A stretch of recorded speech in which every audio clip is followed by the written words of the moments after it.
أعوذ بالله من الشيطان الرجيم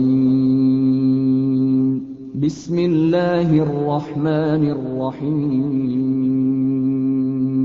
الحمد لله رب العالمين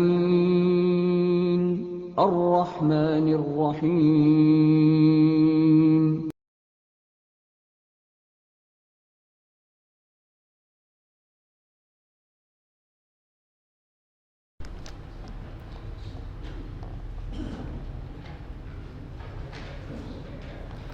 halaman 425. Assalamualaikum ya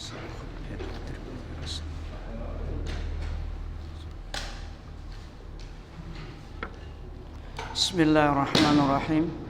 Biniyatil qabul wa tamami kulli sulam ma'mul wa salatan zahiran wa batinan fid din wa dunya wal akhirah ila hadrati rasul sayyidina Muhammadin sallallahu alaihi wasallam wa ahli baitil kiram summa sahabah wal qarabah summa ila arwahi jamil awliya'i was salihin wal muslimina wal muslimat wal mu'minina wal minat al ahya'i minhum wal amwat khususan ila kutubil ulum Abi Hamid Muhammad ibn Muhammad al-Ghazali summa ila kutubul ahwal Abi Yazid al-Bustami summa ila kutubul maqam Syekh Syekh Abdul Qadir Jilani summa ila Syekh Syekh Muhammad Abdul Karim As-Samman al-Madani summa ila khalifati Syekhina wa jaddina wa maulana Muhammad Arsyad ibn Abdullah Kalampayan summa ila Syekh Abdul Samad al-Falimbani summa ila arwahi walidina masyayikhina wa sulahim wa furu'ihim bi anna Allah taghashshahum bi rahmah wal maghfirah wa yu'li darajatihim fil jannah wa yanfa'una wa yu'idu alaina wa ala walidina wa ala ahli baldatina ajma'in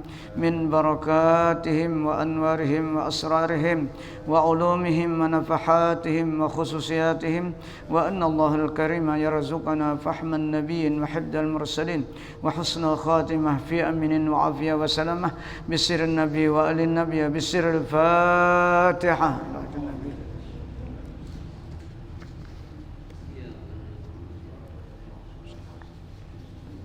إياك نعبد وإياك نستعين صراط الذين أنعمت عليهم غير المغضوب عليهم. أعوذ بالله من الشيطان الرجيم. بسم الله الرحمن الرحيم. Rukhsah yang ketiga, dimudahkan di dalam musafir itu mengkasarkan sembahyang yang fardu. Dapatkan sudah?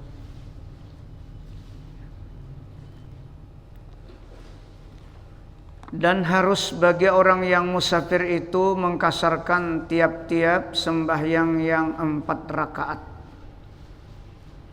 yaitu sembahyang zuhur dan asar dan isya.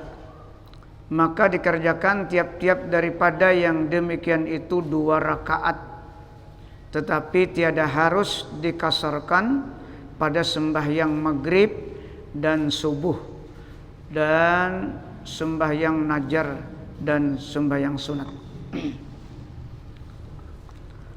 Dan syarat kasar itu 3 perkara. Syarat yang pertama, bahwa hendaklah dikerjakan sembahyang fardu itu di dalam waktunya. Sama nang kada kasar dalam waktunya juga, karena apa sebelumnya lah. Maka jika tiada di dalam waktunya, maka jadi qadha, tagawi. Sama biasa game. Belum lagi masuk waktu sembahyang sudah.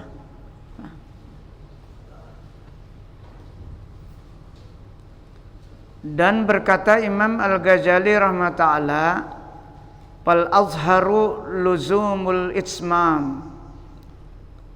Artinya, maka yang terlebih zahir daripada beberapa qaul Imam Syafi'i rahimahullah ta'ala itu, yaitu lazim atau mesti mentamamkan atau menyempurnakan rakaat dia.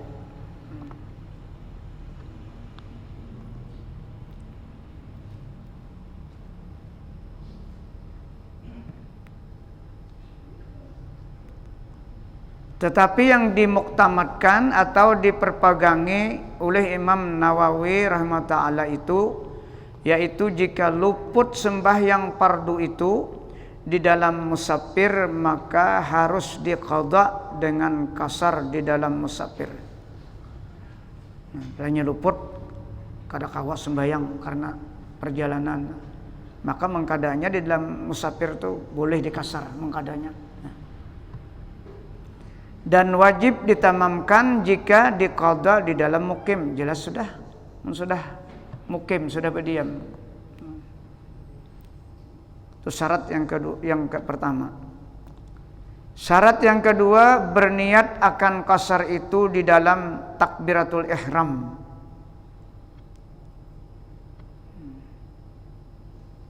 Maka jika ia berniat akan tamam, niscaya wajib ia tamam. Artinya 4 rakaat kada qasar lah. Karena boleh aja juga tamam kan, tuh rukhsah itu artinya dibolehkan pada saat musafir nang ukurannya pas lah. Itu boleh kasar, tapi kada mengkasar, kada apa-apa juga, terserah, tergantung kita lah. Itu kemudahan dari Allah Subhanahu wa taala. Atau ya berniat tamam, niscaya wajib ditamamkannya akan sembahyangnya itu. Syarat yang ketiga, bahwa jangan ia mengikut dengan orang yang sembahyang tamam, sama ada imam itu mukim atau musafir. Nah, apa jadi jangan mengikut orang tamam? Kita 2 rakaat saja, orang 4. Nah, kalau mengikut orang kasar nang tamam boleh, karena pelenya salamnya kita menyambungkan 2 rakaat.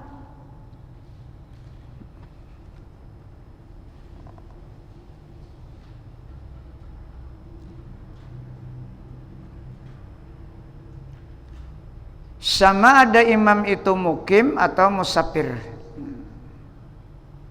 terserah, kada masalah, boleh aja mengikut. Cuma kita sembahyang kasar jangan banget ikut orang tamam, yang tamam tadi itu syaratnya. Maka jika mengikut akan orang yang demikian itu, niscaya wajib mentamamkan sembahyangnya itu. Tadi kita pernah kasar, mengikut orang tamam, maka wajib kita mentamamkan juga.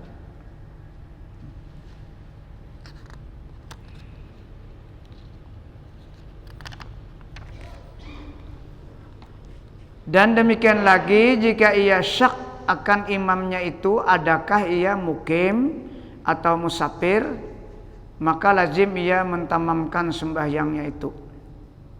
Dan jikalau yakin ia kemudiannya itu akan musafirnya sekalipun.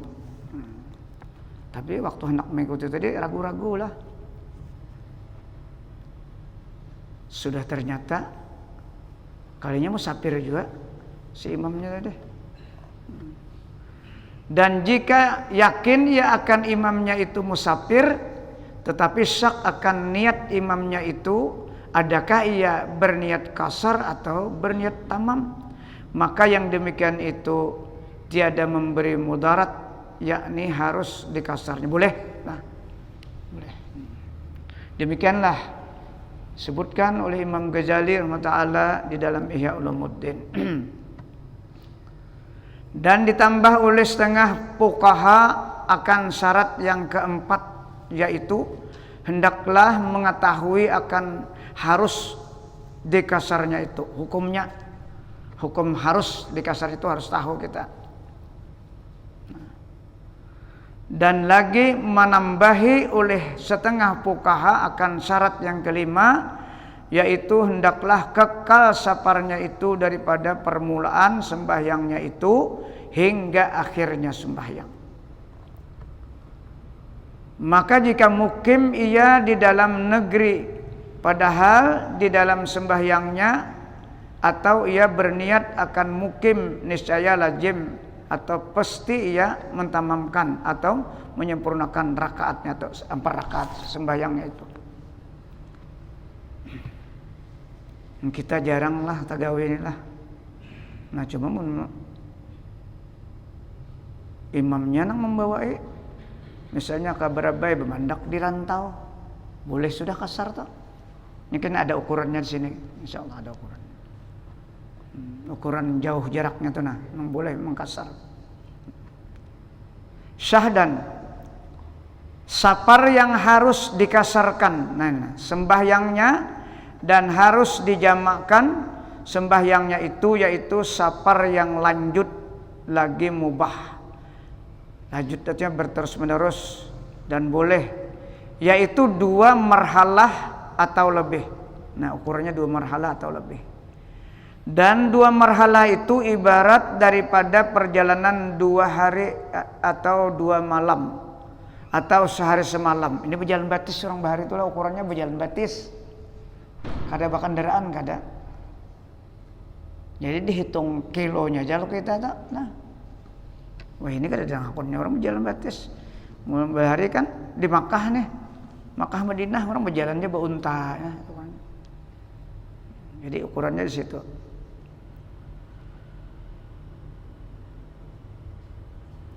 Dan tiap-tiap 1 marhalah itu 8 paskah ya, persah.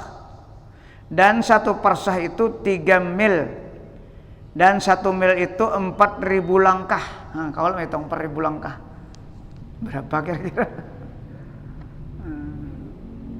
4.000 langkah. Dan 1 langkah itu 3 tapak kaki. Ya, sekitar 100 kilo lah, atau 90 kilo. Kerantau itu boleh.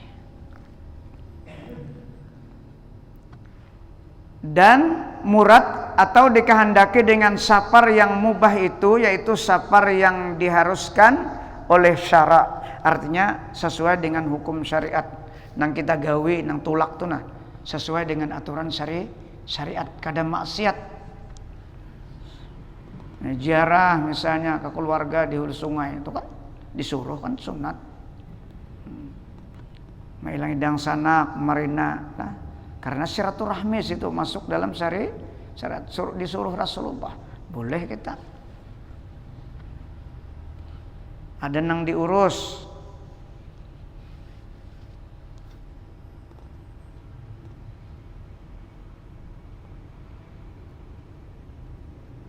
Sama ada wajib atau sunat atau makruh seperti orang yang musafir seseorang dirinya atau 2 orang maka yaitu makruh. Nah, maka jar Nabi kalau musafir itu jangan seorangan, jangan berdua, nang disuruh tuh bertiga kalau semalam. Nah, supaya 1 diulah pemimpin. Itu makruh tuh. Nang seorangan tuh makruh, berdua makruh juga. Arti makruh tuh apa? Kada ada nilai syariat. Kada ada pahala. Tapi bolehnya mengkasar. Boleh aja. Kada maksiat. Cuma artinya kada sesuai dengan suruhan Rasul.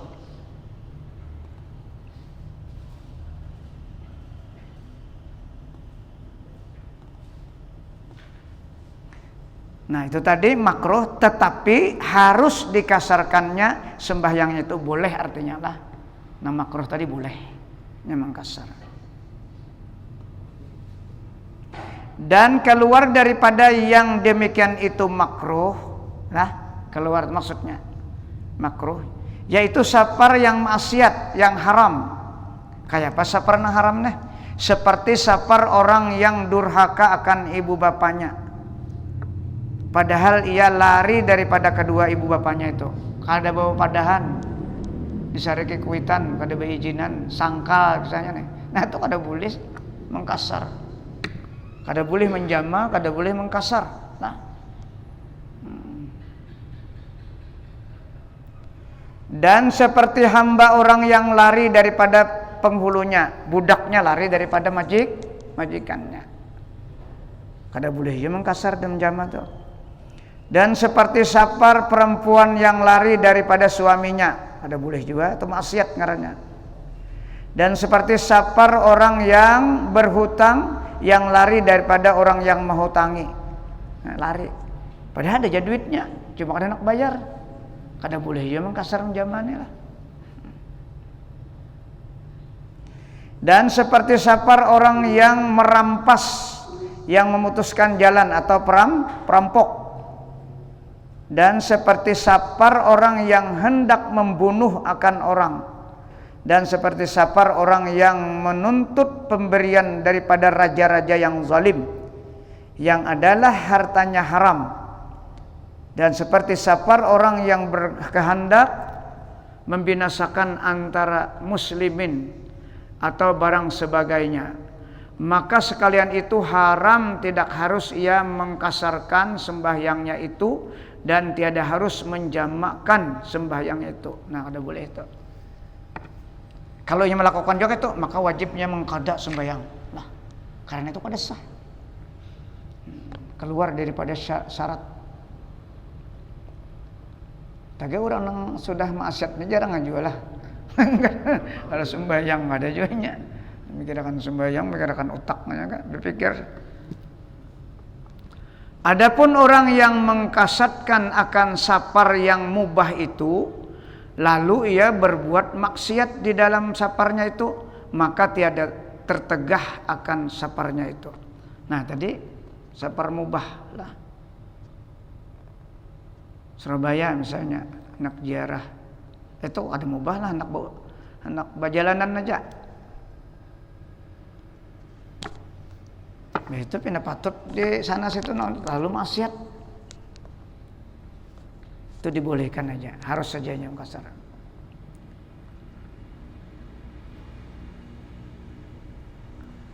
Dan setengah daripada syarat yang mengharuskan dikasar akan sembahyangnya itu, bahwa hendaklah diketahuinya akan tempat yang dikasatnya itu. Tujuan yang ditujunya tahunya kada bahapal. Karena bila kada tahu, kayak apa anak mukim di sana nang dituju terlantar.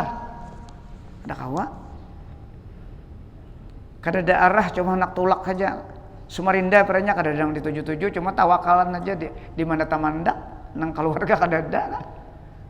Jadi harus tahu.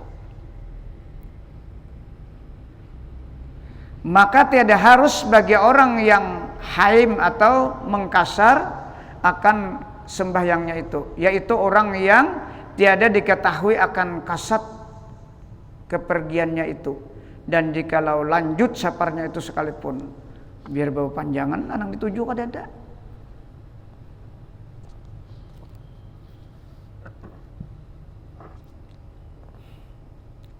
Adapun permulaan sapar yang harus dikasar akan sembahyang itu, maka yaitu keluar daripada kota negeri yang mempunyai kota. Ya kita di sini, nah kada boleh mbah keluar rumah tuh banyak. Keluar rumah di Palanam sampai ke masjid sini, Mangkasar masjid kada boleh kayak itu. Karena jaraknya belum sampai. Tapi ada nang bolehkan tuh lah, tapi kita usah sempat itu. Pokoknya bila keluar rumah sapar, imam nang lain ada tak? Ada kita ada batasannya lah, ada batasannya.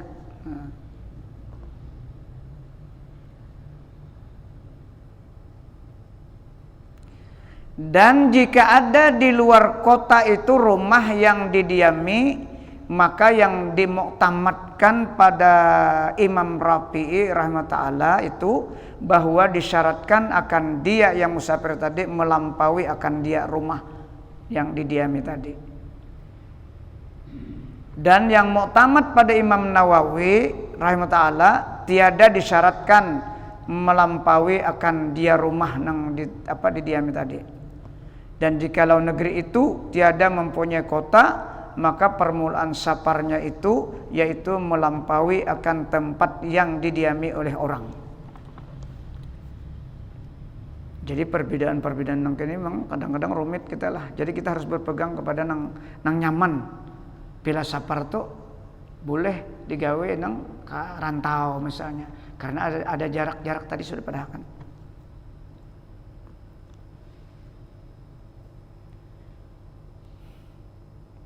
Dan tiada disyaratkan melalui rumah yang telah binasa, yang tiada didiami oleh orang.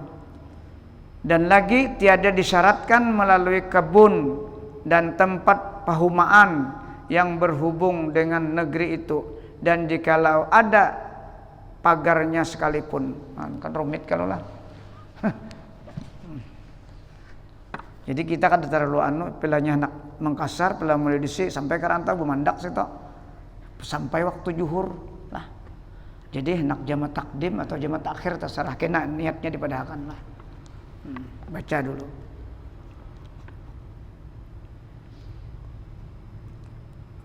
Saurangan apapun baimaman.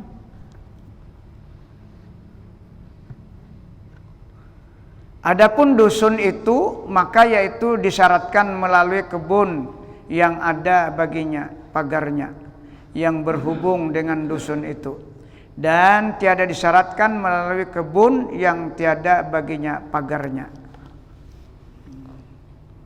Masalah, jika kembali orang yang musafir itu kepada negerinya, ke negeri kediamannya karena mengambil sesuatu yang lupa ia akan dia sesuatu, niscaya tiada harus ia mengkasar sembahyangnya itu sebelum ia keluar daripada negeri itu.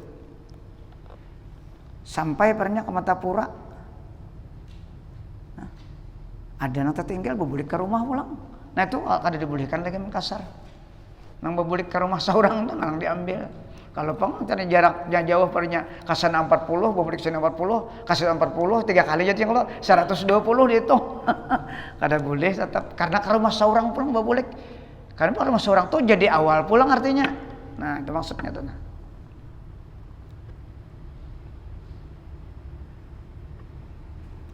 Dan jika ia kembali kepada negeri yang bukan kediamannya itu karena mengambil sesuatu yang demikian itu, niscaya harus ia mengkasar akan sembahyangnya itu.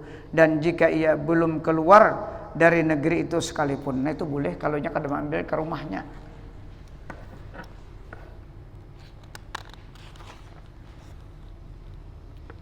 Dan dua dusun yang berhubung keduanya itu maka yaitu hukum dusun yang satu.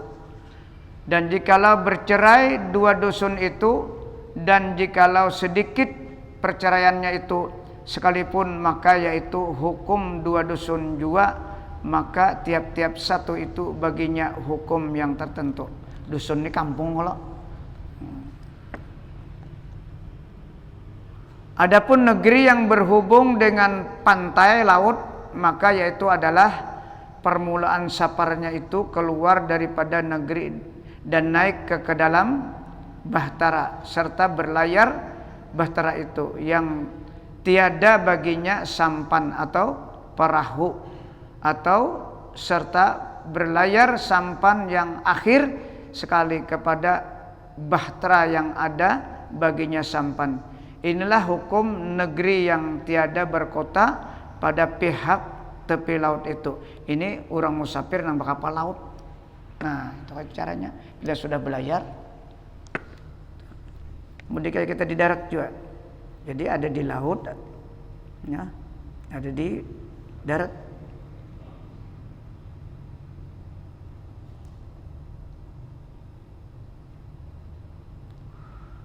Maka permulaan safar itu yaitu melalui kota Iba.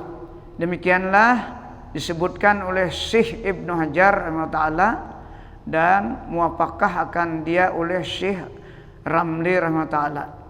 Syahdan, perhinggaan safar itu seperti yang dikata oleh Imam Al-Ghazali rahimahullah di dalam Ihya Ulumuddin dengan 3 perkara. Pertama, dengan sampai kepada tempat yang disyaratkan keluar daripadanya bagi orang yang musafir dahulu itu pada negeri yang dikehendaki mukim di dalamnya itu, negeri yang dituju. Kedua, dengan berniat ia akan mukim 3 hari atau lebih daripada satu tempat, sama ada ia negeri atau padang atau lainnya. Ketiga, apabila ia berhenti pada tempat yang satu 3 hari, yang lain daripada hari masuk itu, maka tiada harus ia mengkasar akan sembahyangnya pada hari yang kemudian daripada 3 hari itu. Nah, keempat berarti itulah. Maksudnya 3 hari aja batasnya, terkecuali urusan panjang. itu bolehlah. Daripada 3 hari itu pada tempat berhenti itu. Dan jikalau tiada ia berniat mukim pada tempat itu sekalipun. Dan jikalau berhenti seseorang di dalam negeri dengan berniat bahwa ia berjalan daripadanya manakala hasil hajatnya selesai, artinya lah yang diharapnya pada tiap-tiap waktu, maka harus ia mengkasar, boleh mengkasar akan sembahyangnya itu. Dan jikalau lanjut masa berhentinya itu sekalipun, artinya lebih daripada 3 hari.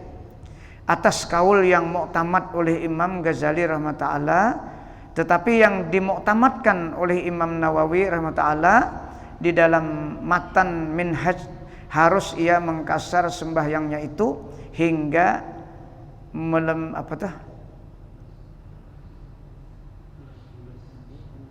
hingga 18 hari. Nah, 18 hari boleh, asal urusan panjang.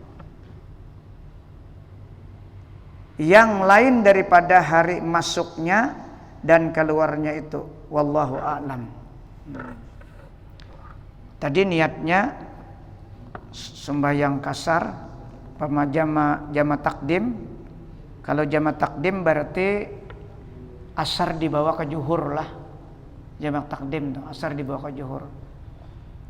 Niatnya usali fardhu zuhri raka'ataini kasran majmu'an ilahil asru adaan lillahi ta'ala. Bahasa kitanya, sahjaku sembahyang fardu zuhur 2 rakaat mengkasar yang dikumpulkan atau dihimpunkan kepada asar tunai karena Allah Ta'ala. Tunang sembahyang surangan munyanang ba imaman tambahi imaman lillahi ta'ala, adaan imaman lillahi ta'ala. Itu kalau jama takdim itu menggawi zuhurnya. Karena pelatar jama takdim itu asar dibawa ke zuhur lah.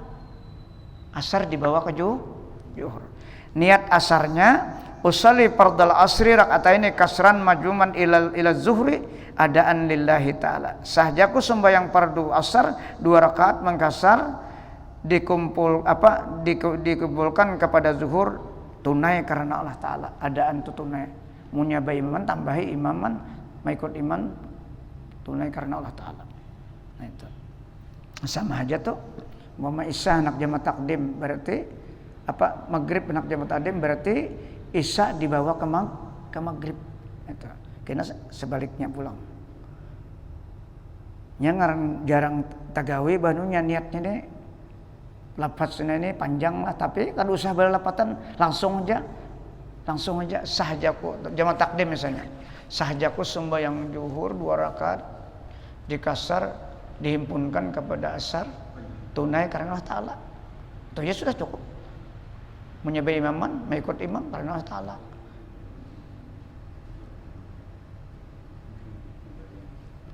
Ini ada di perukunan. Nah, niat itu di perukunan. Bagus saya sih hafalnya di perukunan tuh. Nah. Kalau pina tolak umrah kah, kalau pina ke Samarinda kah, amanah. Jadi bagus saja. Hendak ada di jama, kada apa-apa juga. Cuma dikasar aja lah. Sampai zuhur 2 rakaatnya, sali fardhu zuhri raka'ataini kasran adaan lillahi ta'ala. Kada usah buat majmu'nya, hanya kada di jama. Nah, umpama anak sembahyang tamam pang, kada apa-apa juga. Tergantung hati kita. Karena Allah memudahkan, meringankan orang yang musafir. Kalau hendak nang di kasar, bagus juga lah. Karena itu memang dari Allah lah perintahnya. Munya jama pangnya rasa kuat nyaman 4 rakaat juga, kada apa-apa juga. Cuma hendak di jamanya 4 tuh boleh juga.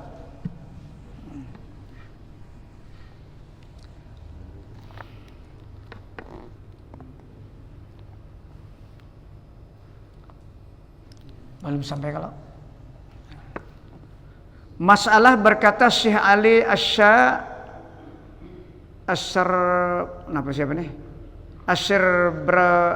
Sibramulisi rahimahullah ta'ala di dalam Hasyiah Nihayah.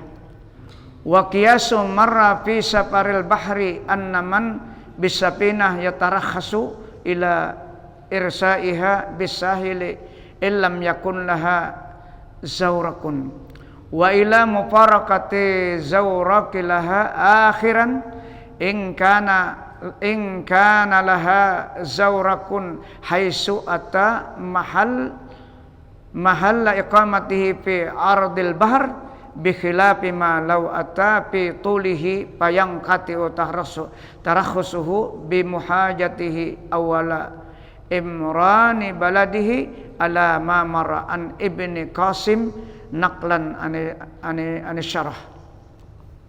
Artinya dan kias barang yang telah lalu di dalam sapar laut, ini kisah di kapal lah, bahwa orang yang di dalam bahtera itu dimudahkan ia mengkasar akan sembahyangnya itu hingga berlabuh ia pada dekat pantai laut itu jika tiada baginya sampan. Nah, jadi kalau hendak sampai ke anak tujuan dah belum, tapi karena kada ada bersampan jukung halus tu kada ada, maka belum sampai ke pantai itu nya boleh mengkasar sudah, artinya kada ke kampung lagi. Nah ini orang nampak kapal.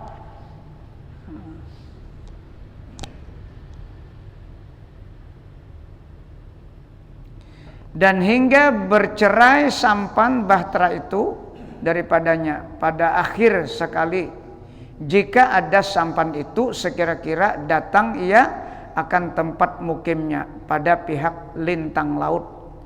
Bersalahan jika ia datang pada bujur laut maka putuslah kemudahan mengkasar akan sembahyang itu dengan melalui permulaan tempat yang didiami orang.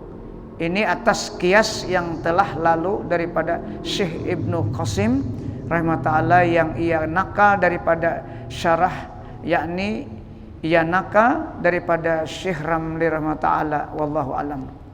Rosah yang keempat dimudahkan di dalam sapar itu yaitu menjamakkan dua sembahyang fardu di dalam satu waktu. Nah, tadi sudah niatnya tadi.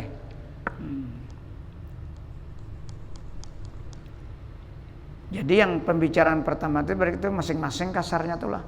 Zuhur dibagi kasar, asar dibagi kasar. Hari ini menjamak pulang. Nang niatnya tadi menjamak. Maka harus menjamakkan sembahyang maghrib dan isya. Sama ada jamak takdim atau jamak takhir di dalam sapar yang lanjut yang mubah atas kaul yang muktamad. Kebanyakannya kayak itu pang lah, punya kita berjamaah itu pemimpinnya jangan mengaturakan. Jadi supaya berurusan nyaman. Dan pada satu kaul daripada Imam Syafi'i rahimahullah bahwasanya harus dijamakan dua sembahyang pada waktu yang satu. Dan jikalau pada sapar yang pendek sekalipun, yakni pada sapar yang tiada sampai dua marhalah.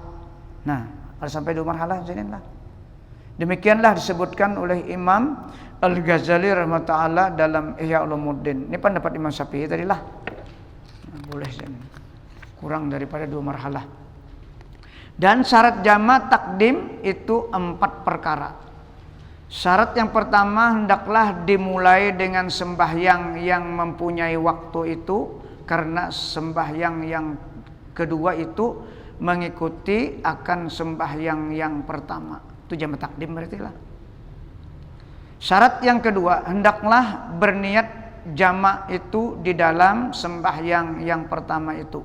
Dan jikalau beserta dengan salam sekalipun, walaupun hendak jamaknya itu hendak salam, hanya ingat pada jamak boleh aja lah. Nah kayak kita imaman juga, waktu yang pertama Allahu Akbar kada ingat, perak akhir atau di luar itu sudah ingat, sah aja juga, karena itu sunat kan, sembahyang sunat. Mengikut itu sunat saja kalau kada wajib. Nah kalau hari Jumat kada boleh, wajib hukumnya. Kada boleh itu kada sah sembahyangnya, bila kada jamaknya kada dibuat.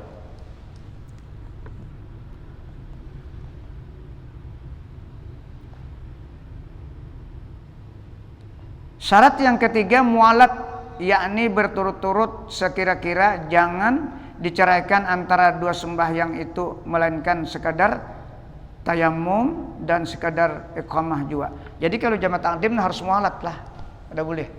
Artinya bila jamak takdim itu kan asar misalnya menggawe zuhur jama takdim dengan asar, gawe zuhur mbah itu langsung asar digawe di zuhur.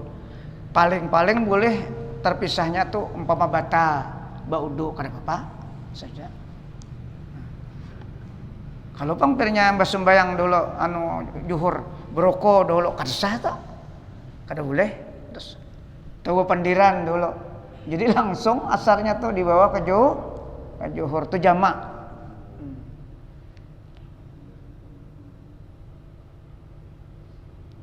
Syarat yang kedua, hendaklah berniat jama itu di dalam sembahyang yang pertama itu.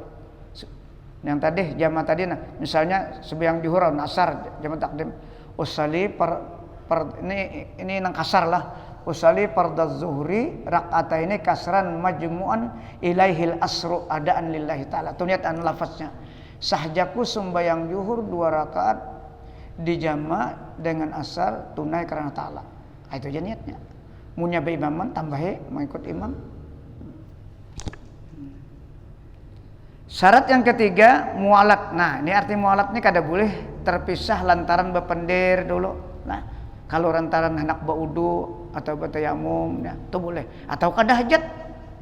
Kada kawa kalau kada hajat hendak buang air besar kecil itu boleh aja.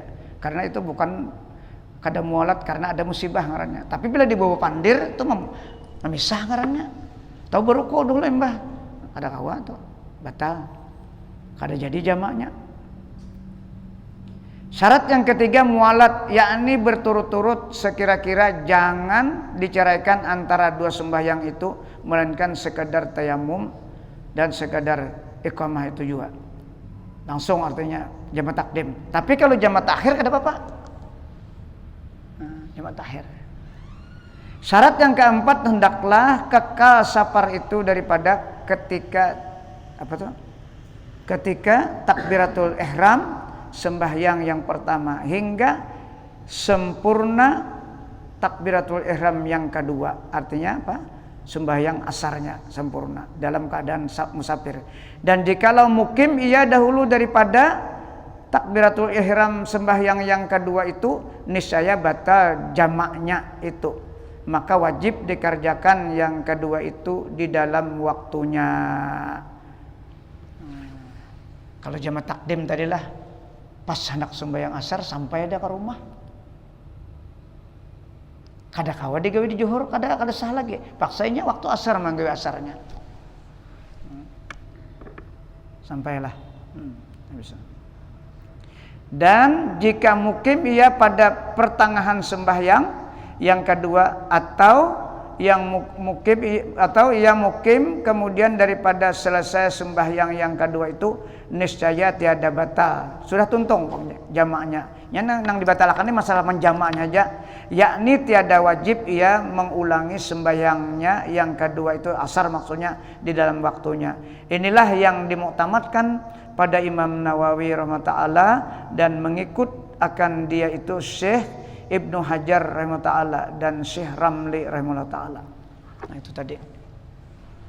Sampai kalau mudah-mudahan apa yang kita baca pada malam ini menjadi ilmu pengetahuan kita sehingga kita waktu musafir kemana saja, apalagi umrah ini harus dikaji bujur supaya kita jangan tak salah mengikuti sembahyang kasar atau jamaah ini. Ya kadang-kadang tupang pilah hanyar lah bilang banyak luputnya, niatnya tuh banyak luputnya, pilahnya hanyar. Jadi ya harus belajar benar kalau kita musafir. Kecuali kita kan hendak mengkasar atau menjama, tamam aja lah, kada apa-apa masalahnya. Mudah-mudahan apa yang kita baca menjadi ilmu pengetahuan kita dan Allah memberikan taufik dan hidayah sehingga kita dapat memperhatikan dan mudah-mudahan Allah mengampuni segala kekurangan kita dan dosa kita dan dosa anak istri kita dan dosa guru-guru kita dan dosa kedua orang tua kita dan dosa kaum muslimin seluruhnya. Al-Fatihah. Iyyaka na'budu wa iyyaka nasta'in. Amin ya Allah. Bismillahirrahmanirrahim. Allahumma salli ala sayyidina Muhammad.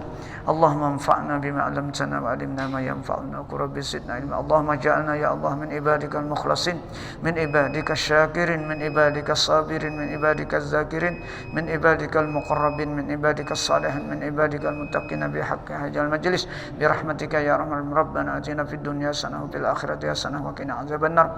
Wa sallallahu ala sayyidina Muhammad wa ala alihi. Alhamdulillah rabbil alamin.